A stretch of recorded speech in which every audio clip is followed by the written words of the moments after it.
ជំរាបសួរបងប្អូនទាំងអស់គ្នាថ្ងៃនេះនេះខ្ញុំសូមបង្ហាញជូនបងប្អូនពីរបៀបស្ងោរសាច់ជ្រូកផ្ទាប់បន្លែចាគ្រឿងផ្សំមានដូចខាងលើចាអញ្ចឹងគឺនេះខ្ញុំដាំទឹកចំណុះ1លីត្រចាយើងដាក់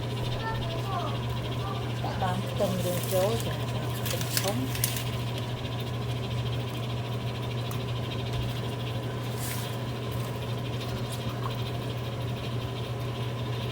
ចាដាក់ម្រេចគ្រាប់យើងហ្នឹងគ្រាប់ហើយសៀងកូរ៉េសៀងហ្នឹងយើងនិយាយតិចទៅឲ្យវាយើងខ្ទឹមបារាំង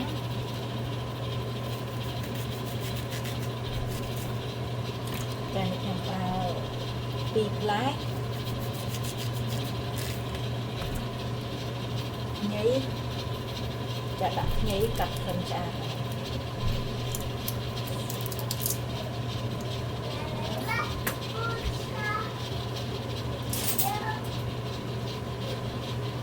ចាហើយនឹងសាច់ជ្រូកគឺនាងខ្ញុំប្រើសាច់សុទ្ធចាចំនួន600ក្រាមចាបើសិនជាបងប្អូនដែលចូលចិត្តសាច់លាយខ្លាញ់អាចប្រើសាច់លាយខ្លាញ់ក៏បានដែរចាដែរភាសាកូរ៉េហ្នឹងគេហៅថាសាំខ្យប់សាឬមួយក៏អូខ្យប់សាចាសាច់លាយខ្លាញ់មានស្បែកនៅពីខាងលើចាសាច់ហ្នឹងអាចប្រើប្រាស់បានទៅតាមចំណង់ចារួចស្ងោរវារយៈពេល40នាទីចាអញ្ចឹងយើងចាប់ផ្ដើមមើលយើងឆ្អិនល្អហើយយ៉ាងណាចា40នាទី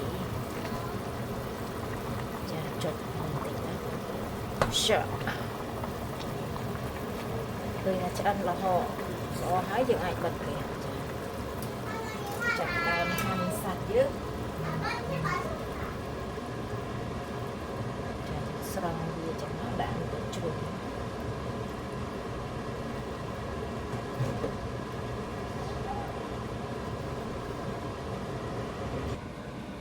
ចាអញ្ចឹងយើងចាប់ផ្ដើមហាន់សាច់របស់យើងវ៉ាឆ្អិនល្អ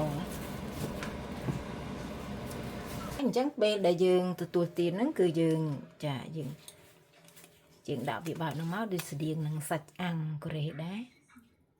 ចាដាក់សាច់ចឹងមកចាយើងដាក់ផ្អកខ្ពស់បន្តិចមកចាជាមួយនឹងគីមជី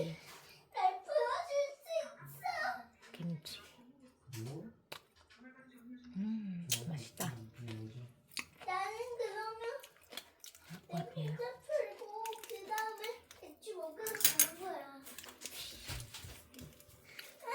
맛있다